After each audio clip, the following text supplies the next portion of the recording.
Hello, ka-organic! Good morning! So, for today's video, ipapakita ko sa inyo yung tanim namin na upo. Pinakamagalang na gulay, upo. Ayan. So, may mga ano pa.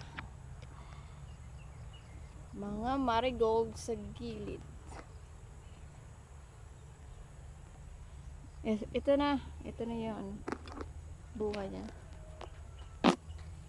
Super dami. Yun pa.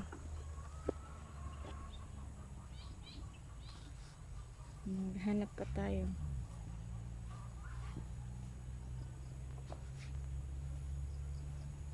Ito, meron kaming kalabasa. First bunga. Kalabasa yun siya. Ito, dito sa kabila. Ayan, oh.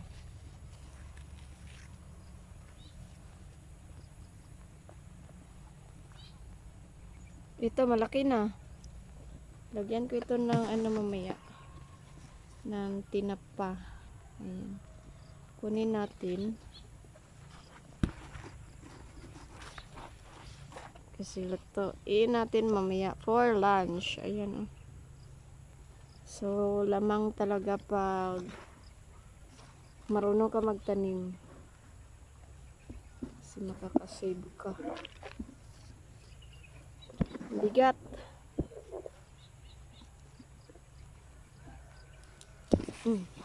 Ayan. Kuha ko na siya. Oh, super lucky. Bata pa ito siya. Ayan.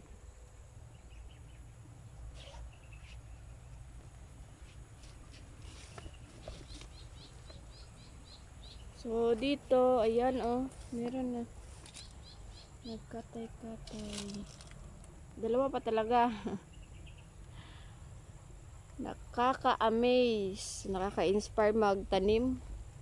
Basta makita mo yung gitanim mo mag-produce ng bunga. So, meron tayong ano dito. Yung squash. Ayan yung squash natin. Hindi pa naglabas yung bunga. Nasa flowering stage pa.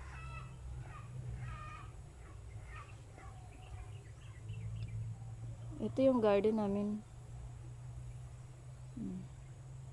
Kulang pa yung flowers namin. Ito pa yung trabaho ko. Mapadami yung mga flower.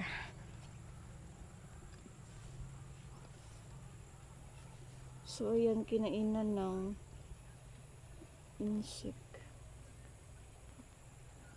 May ano, hindi maklaro. So, kung makikita ninyo, merong mga white yun dyan. Mga uod yan siya. Hayaan ko lang yan siya. Para may pagkain din yung uod. Kasi organic yung practice natin. Kailangan din nila ng food. Kainin natin. Ayan, may bunga na yung kalabasa. Ikalawang bunga ng kalabasa nakita ko dito. So, yun lang for today's video. Kasi marami pa akong tatapusin dito. Ayan, hindi pa nila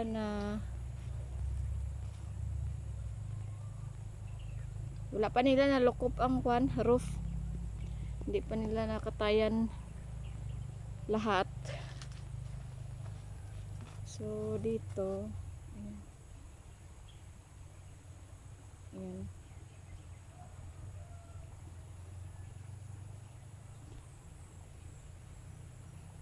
Thank you, Lord.